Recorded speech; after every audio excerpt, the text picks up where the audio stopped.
Hey Ratbags, it's Jade going over what's gone on with Tales of Aghasba, the updates that hopefully have fixed it so you can now play properly on PlayStation, and does it deserve kind of a review bombing on Steam? From the trailer and thumb you can see that I have basically put either overwhelmingly or maybe negative, but actually right now it's just crept up to mixed 54% positive score. Either way, not great. Does this tiny little indie game really deserve the hate it's getting? We're going to examine some of that in discussion today and basically go over the latest patches that hopefully mean that PlayStation 5, once you do this one thing, you'll get the game running hopefully better and properly in the future. So, Tales of Aghasba launched yesterday, indie game made by a small little studio, did manage to launch on PlayStation at the same time as Steam, and I'm sure that has convoluted a bunch of stuff. There's been some issues with PlayStation with the game crashing, and on Steam a lot of various different issues seem to be affecting the review score. Take away what you actually think of the gameplay itself and the game. I think some players' expectations of what it would be doesn't really match up to what they expect. As well as some really stupid stuff where people are leaving negative reviews because there's something been misunderstood or a tiny mistake from Dreamlit about whether or not you need an Epic Games account. So we're going to go through some of that, but yeah, it's a real shame because I think this game's got potential. I have got some issues with it, and I probably have dropped my score by at least a point from about 8 out of 10 to 7 out of 10. The deeper I've gone into it, but that's for gameplay issues, not necessarily anything else around it. And I kind of wish people would do the same. This is an early access title, and I'm going to get on my soapbox here and piss off some PC players, but people buying into this game seem to forget that. It doesn't excuse the game not running, and on PlayStation that is the biggest thing you can do wrong for me, or in any game. Your game can be buggy, it can be broken, it can have glitches, it can have progression blockers, it can have all sorts of bugs and problems. Probably two things it should really do. One, it should load up and you actually have to play the game in some way, shape or form. And two, mainly keep your progress. Early access titles are different. We know that they might have to wipe, although lots of new titles now don't do that. You go way back when, it's games like Ark, they regularly wiped your single data on Xbox and PlayStation. It was always some sort of bug or an issue that did it. It wasn't like a planned one like they have with their servers. But let's cover the details. To their credit, Dreamlit have done about 9 or 10 announcements over the last 24 hours nearly, keeping people in the loop and updated about what's exactly going on. The first one we're going to address is the Epic account business. To clarify, you do not have to create an Epic account. You're given an option to link an existing Epic account, and if not, you can continue without it and we create one for you automatically without needing any of your info. We clearly did not message that clearly, so fair enough on the pop-up that might have seen in the first few hours of the game going live. And they're going to be making updates to reflect this, but you will not need to create any kind of new Epic account. Bottom line, why are Epic involved at all? Well, obviously Tales of Aghasba is an Unreal Engine game, and like most Unreal Engine games that use co-op now, it's much easier, quicker and cheaper to go ahead and use Epic's online services to connect. These are massively improved. I think they've made it free for a lot of games in the last couple of years. And effectively it means you can do things like cross-play, cross-save. Some games or some gamers take that for pretty much granted, but it's relatively still a new thing for a lot of games, especially when it comes to cross-save. We all know like Fortnite and online Call of Duty and stuff like that might have some of them elements. But yeah, for small indie titles, it's a big deal getting access to online services so you can do co-op and you can do crossplay. Now, Tales of Aghasba doesn't have crossplay just yet, but it is very much coming. It's going to be here by between April and I do believe June next year. And that's a big feat for a small little game launching for the first time on PlayStation and of course Steam. The cross-save feature is really important there as well because players will be going back and forth from obviously their Steam Deck to PC and maybe PlayStation. So clearly some of these issues probably should have been communicated, but that's why I'm gathering they needed the Epic sign-in, and it was never meant to be that players could link their accounts or needed to. As they've said, they don't take any of your data, but I've definitely seen a few reviews pointing this out and literally crapping on the game and giving it a negative review score. Fair enough in the first few hours, if that was the only pop-up you saw and you thought, right, I can't play the game unless I sign up to Epic, I get it. We've seen a bunch of PlayStation games get review bombed because they have to sign into PSN. But that is not the case here, and I encourage and urge any of these PC wank race players to go back and change their review score. For sure, hate on the game because it's just not your cup of tea, or it's promising stuff that maybe it hasn't delivered, or you just don't like it. But don't go giving a massive negative review just because one tiny little mistake maybe from them. It is early access title. This isn't a $70 game. Question of multiplayer is cropping up quite a lot, what kind of multiplayer co-op experience it is.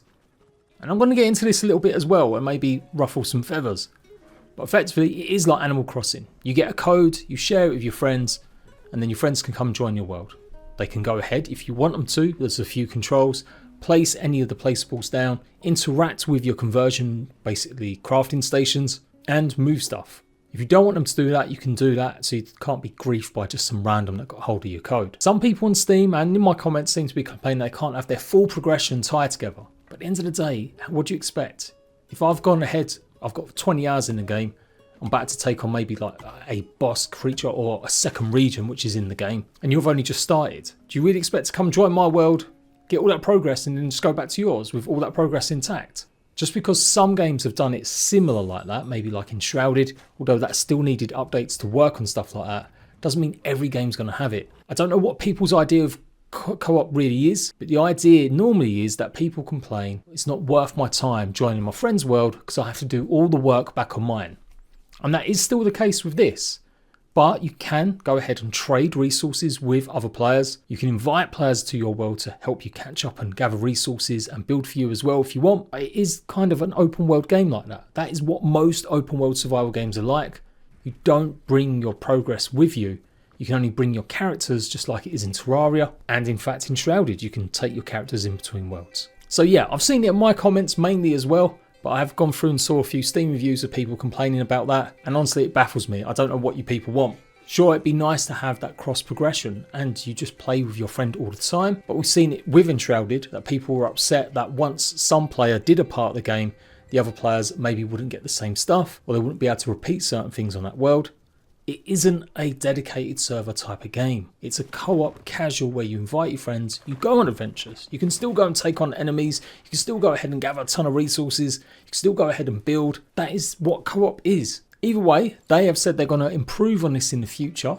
So maybe there will be ways that you'll be able to take some extra progress back with you, but I don't see this as a big issue. This is kind of like what's expected in most open world games. You don't bring your whole progression that you might have been easily able to get or cheese from another person's world. You haven't joined your friend's grounded world and they've done 4 of the labs and completed half the game, and then you've gone back to your world and you've magically done it all as well. You have to restart. That's like a basic of so many games. So I do think it's a bit unfair that quite a fair few of the reviews are basically crapping on that. The progression is tied to you building your settlements. So of course it's going to be separate. Like I can maybe understand that if you've spent a bunch of time with your friend building up loads of stuff and you've unlocked new decorative pieces and new items and you're a bit disappointed you go back to your own world and you haven't got them, that would clearly upset the whole balance of that playthrough for you. At least you can bring resources back with you. You can trade. You can say to your friend, I'm going to help you, but can I get some resources back to come and help me? I think that's a fairly healthy trade-off for now, until they, like I said, improve it maybe in the future. So that's the two big things there, I would say, that are pissing off most Steam players, beyond just the usual stuff that people might not enjoy the game. That's okay, you do you. But this game was never meant to be an Ark Survival Evolved. It's nothing like Enshrouded, it's never been promised to be anything like it. You don't terraform in the game, there are no individual building blocks, it's never alluded to any of that in the trailers. It's clearly shown a lot of placeables. Although it does have foundations and larger walls and decorative stuff, it's not a kind of builder's paradise game where you're making massive giant bases like in Ark or Conan, or indeed like in Shrouded. So, PlayStation players, what have you got grumpy about? Well, to be fair, maybe Dreamlit deserve this one. It is hard launching on console, but as said, the bare minimum is getting the game to run. Turns out the update that they had, there was an issue with it, and it was causing massive problems on the main menu. So players were basically having problems starting up the game. The advice was to reinstall an older update because they reverted it, but they've now fixed it. So it's now at the same level as PC with content as well as fixes. Fixed the crash on PS5 on boot, getting to the main menu. Fixing inverted camera input. That was another one people were complaining about, and again legit. That's kind of a fairly standard thing you see in games now. Fixing the Epic Games sign-in requirement. Fix damage on harvesting, increase players' health on respawn, and they're allowing controller support for field orders UI, something I pointed out to them a few days ago, and they've already fixed it. So to get the most up-to-date update that fixes PlayStation issues, all that above stuff, as well as the PC sign-in stuff, you should be on 1.0000.05. Now, what happens is though, because of the issues they had, basically your save data is corrupted. If you've not played Tales of Aghasba, maybe you're only just getting around to it right now, or you saw the problems and you're like, nah, I'm going to leave it a bit, then you might not have to worry, you won't have to do anything with any save data because you haven't got any. But it does look like if you made any kind of progress on PlayStation, you may have to wipe and start again. That's the advice that's been given here. The save games from the previous patch are likely to become corrupted due to significant updates made since the last version.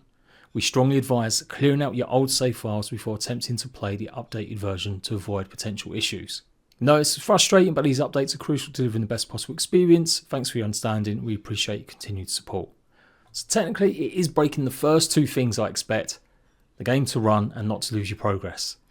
But it is early access, so I can live with the losing progress bit, even if it is relatively soon. And within 9 hours of launch, they've already had a bunch of updates and they've now fixed, hopefully, the crashing issue. So, if you're thinking about trying it out, absolutely do you. Don't be put off by the negative reviews on Steam just yet. Pay more attention to the gameplay, take a look at other people's streams, videos. I've done a bunch, obviously. A lot of the reviews are definitely based on things like the Epic Games sign-in issue, or people's real lack of understanding, even though they've clearly watched trailers, they've clearly seen videos and gameplay of stuff, but they still want it to be a game that it just isn't. It is a farming game more than anything else. It's about growing your resources, encouraging wildlife to come and basically live with you.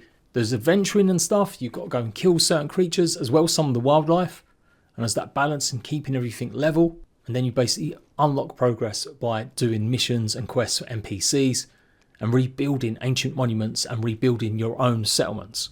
I've got some issues with that, and I'll talk about that in a more in-depth review, but I want to get to at least 15 to 20 hours in the game first before I finish it off. I'm pretty passionate about this. I can't stand the way that a lot of PC players overreact. It's like a hive mind to go and shit on something the minute it's not right, with no understanding about early access or caring about whether or not a studio is small enough. They are not backed by PlayStation. Yeah, they might have got some money from PlayStation to make it exclusive, that clearly went on making the game.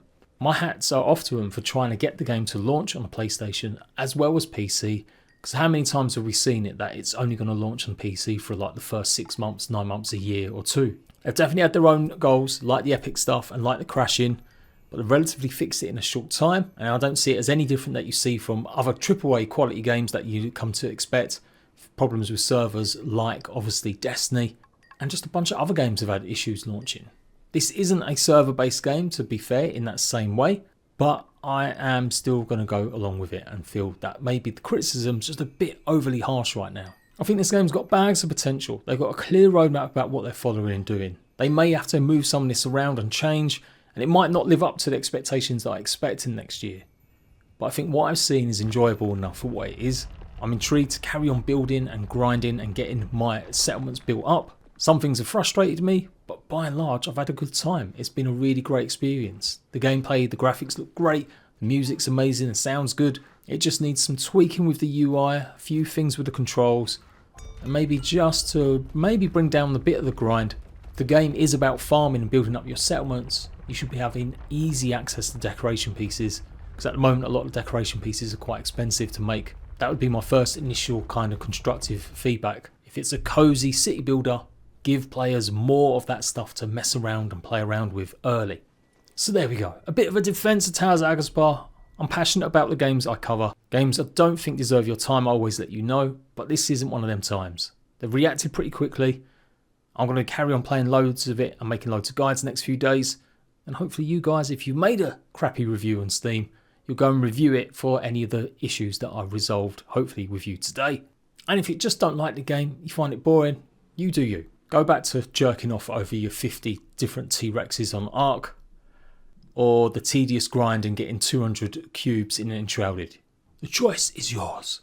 I'll be back with some live streaming of this later on today, and I'll see you ratbags later.